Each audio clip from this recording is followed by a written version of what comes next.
Suwandi, Presiden Direktur Cashless, Pak Budi Setiawan Wijaya, Direktur Strategic Portfolio PT Telkom Indonesia, dan Miss Ellen May, Founder and CEO M-Trade. Nah, saya ingin ke Pak Budi dan juga Pak Suwandi dulu. Pak Budi dan Pak Suwandi, apa yang bisa Anda rekomendasikan bagi pemirsa Creative Money yang ingin investasi pada sektor teknologi digital? Silakan ke Pak Suwandi dulu. Baik, terima kasih. Mungkin kalau dilihat di tahun ini mungkin sektor teknologi digital masih cukup mendominasi dan masih menjadi rekomendasi ya, karena di sektor digital teknologi ini juga menjadi penopang di banyak sektor industri yang lain untuk dapat mempertahankan kinerja bisnis yang stabil. Nah, di sisi lain sektor pendukung dari teknologi ini juga mungkin bagus juga ya untuk menjadi pertimbangan ya, contohnya seperti tadi penyedia infrastruktur ya untuk internet ya, dan juga data center dan lain sebagainya. Baik, jadi bisa kita katakan saham atau sektor teknologi dan juga digital ini masih akan merajai ya Pak top gainers di tahun 2022. Baik, saya ke Pak Budi. Pak Budi, bagaimana rekomendasi Anda? Terima kasih Mbak Anggita. Pertama-tama tentu saya berterima kasih pada investor gitu yang sudah masuk ke sektor teknologi ini, digital ini, karena bagaimanapun juga ini satu hal yang sangat menggembirakan bagi kita semua, bahwa ini akan bisa membawa ekosistem ekonomi kita menjadi lebih efisien dengan penerapan digitalisasi. Terus kemudian yang kedua, saya melihat dari sisi growth-nya sendiri digital gitu, dari data-data kami juga masih sangat besar gitu, baik dari konsumsi misalnya bandwidth-nya sendiri gitu yang naik di atas 40-an%. Nah, ini yang potensinya juga cukup besar untuk sektor digital ini. Terus kemudian yang berikutnya tentu saja fundamental menjadi sangat penting juga dijadikan pertimbangan gitu, agar memang apa yang diharapkan dari investor itu nanti bisa didapatkan sesuai dengan apa yang direncanakan lah, kira-kira seperti itu. Nah, itu saja Mbak Anggita, terima kasih. Baik, nah saya ingin dengar dari Miss Ellen. Miss Ellen, kalau kita lihat IHSG di Januari 2022 ini sudah tumbuh positif 1,09%. Bagaimana kinerja IHSG di awal tahun ini Miss Ellen, dan juga apa strategi investor agar bisa cuan ribuan persen seperti yang dicicipi investor DCII dan juga kawan-kawannya yang menjadi top gainer? Ya, jadi kalau kita perhatikan IHSG memang udah tumbuh ya, dan sekarang lagi nguji resisten kuatnya di level 6740. Kemungkinan akan bisa breakout sekitaran bulan ini atau bulan Februari, tapi kalau saya perhatikan instead of ngejar profit sampai ribuan persen, tahun ini sepertinya kita akan bermain bertahan. Kenapa? Bedanya dengan tahun 2020, waktu itu memang ada COVID-19 dan Delta 2021 ada COVID-19, tapi masih ada stimulus yang sangat besar sekali, baik dari stimulus fiskal maupun stimulus moneter gitu. Nah, tapi sekarang stimulusnya sudah mulai dikurangi sehingga market ini akan back to fundamental gitu. Nah, memang saham-saham teknologi masih menarik, tapi kita juga mencermati di sini saham sektor perbankan dan juga komoditas seperti yang tadi saya sempat sampaikan, pertumbuhan kredit akan lumayan tinggi. Jadi kalau boleh saya combine antara perbankan dan digital, kita bolehlah perhatikan saham perbankan digital seperti Arto, BBYB dan juga BBHI. Meskipun likuiditasnya masih kecil, tapi banyak sekali investor masuk ke situ, kita bisa watch. Dan juga nggak lupa, kita masih tetap di perbankan besar seperti BCA, BRI, dan BNI. Ini masih sangat menarik saat ini, upside-nya masih ada. Kemudian kita juga masih dari sektor teknologi, saya melihat bahwa disclaimer juga ya teman-teman ya, untuk TLKM baik secara teknikal fundamental ini masih menarik. Kemudian Mitratel sendiri yang baru IPO ini juga menarik. Pastinya kita juga watch untuk TOWR dan TEBIK. Jadi sektor ini cukup menarik, cukup seksi tahun ini gitu.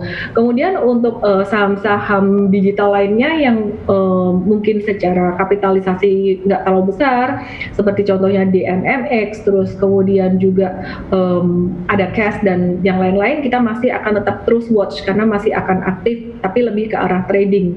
Dan Nggak lupa juga kita melihat sektor komoditas ini masih ada upside-nya karena potensi krisis energi di beberapa negara mendorong penguatan di harga komoditi. Jadi yang menjadi catatan bagi investor adalah tentu perhatikan fundamental dari emiten dan juga beberapa sentimen yang sedang hangat dipantau seperti contohnya perkembangan harga komoditas akibat krisis energi ya Miss.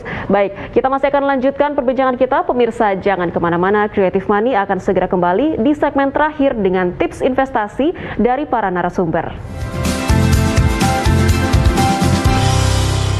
Tiba di penghujung segmen Creative Money 2022, tahunnya digital dan juga teknologi.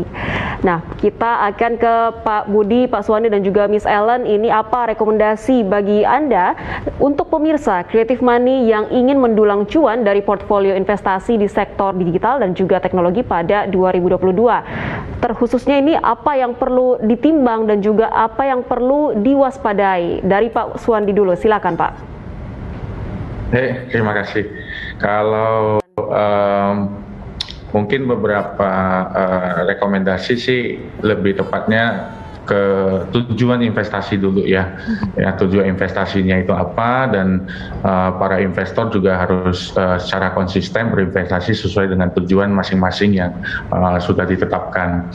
Dan juga dari sisi pengetahuan itu sangat penting ya, itu ditingkatkan seputar investasi ya, dan pastinya gunakan platform yang sudah mendapatkan izin dari otoritas terkait ya. Dan ya tentunya sih jadinya jadi smart investor ya dengan banyak belajar. Baik, intinya harus pastikan dulu ya Pak tujuan investasi agar langkah yang akan dilakukan nanti dalam berinvestasi ini bisa terarah. Baik, saya ke Pak Budi. Pak Budi, apa saran dari Anda? Ya mungkin ini pertanyaan yang lebih tepat untuk Mbak Ellen sebenarnya gitu. Tapi pengalaman pribadi ini juga ini Pak Anggita. Jadi kalau yang pertama tadi benar Pak Suwandi, tujuan gitu ya. Tujuan itu harus sangat clear karena ini akan mendrive portofolio kita mau kemana saja. Terus kemudian yang kedua yang terpenting adalah alokasi dananya juga harus sangat clear. Jangan sampai mengganggu lah, kira-kira seperti itu ya. Mau pengennya dapat lebih, begitu rugi nanti malah merusak semuanya juga jangan. Terus kemudian resiko juga ini sangat penting karena tiap orang kan punya resiko beda-beda gitu ya.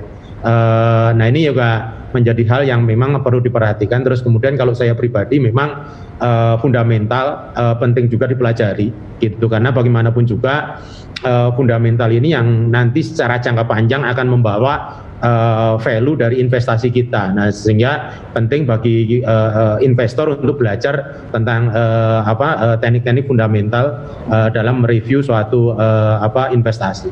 Mungkin itu Mbak Anggita. Baik, tentunya alokasi dana dan juga menimbang risiko dan mempelajari secara fundamental itu menjadi kunci ya Pak dalam kesuksesan berinvestasi nanti.